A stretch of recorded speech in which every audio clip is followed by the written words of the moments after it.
కాదురా, మొన్నే కదా పవన్ కళ్యాణ్ గారు లీక్ ఇచ్చారు. ఒరే జాగ్రత్తరా, మీరు చేసే దందాలు, పంచాయతీలు, ప్రైవేట్ ప్రాపర్టీస్ మీద ఇట్లా ల్యాండ్ సెటిల్మెంట్ చాలా జాగ్రత్తగా చేసుకోండి.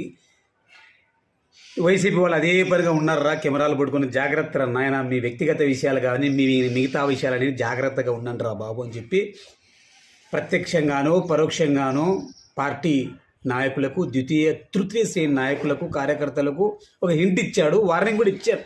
ఇచ్చి 2 days కూడా కాలేదురా, అప్పుడే దొరికిపోయారా ఇంద్రబాబు. మరి దారుణం కాకపోతే విషయం ఏంటంటే, డిబేట్లు చూసిన ఒక డిబేట్ బాగా నాకు గుండె దిగిందండి.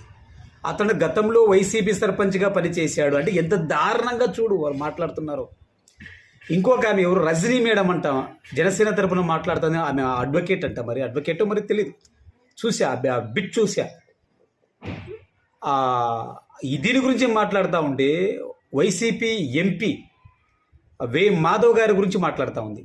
మాధవ్ గారు చాలా గలీజులేండి, అదిలేండి ఇదిలేండి అని అంటూనే, తను సామరస్యంగా మాట్లాడుతూనే ఫేక్ అయి ఉండొచ్చు అని మాట్లాడుతూనే, ఆ అమ్మాయి 5 సార్లు అబార్షన్ చేసుకుందంట అని మాట్లాడుతూనే, దీని మీద విచారణ చేయాలా, ఆడబిడ్డను మనం కాపాడాలా, ఆడబిడ్డకు అండగా నిలవాలని మాట్లాడుతూనే వైసీపీని తూర్పారబట్టి ఇదేమంత విషయం అన్నట్టుగా కూడా మాట్లాడుతూ ఉన్నారు. మరి ఏందో మరి ఇంత దారుణం.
ఇప్పుడు డీఫేక్ అయితే ఆ మెల్లో చేయనేంటి, ఆలోచించడం ఏంటి, వాట్సాప్ వీడియోలో న్యూడ్గా మాట్లాడుతూ వీడియో చేస్తూ కింద టైప్ మెసేజ్ చేసి కూడా డీప్ వీడియోనేనా, పట్టుకొని పోయి టాయిలెట్కి పోయి టాయిలెట్ షీట్ కూడా డీఫేకేనా, టాయిలెట్ షీట్లో నీళ్లు ఉచ్చబోసేది కూడా డీఫేకేనా, మాట్లాడచ్చు వెనకేసుకొని రావచ్చు. అలాగని వైసీపీ పార్టీలో ఉన్నప్పుడు ఎంత దారుణంగా మాట్లాడారా మీరు.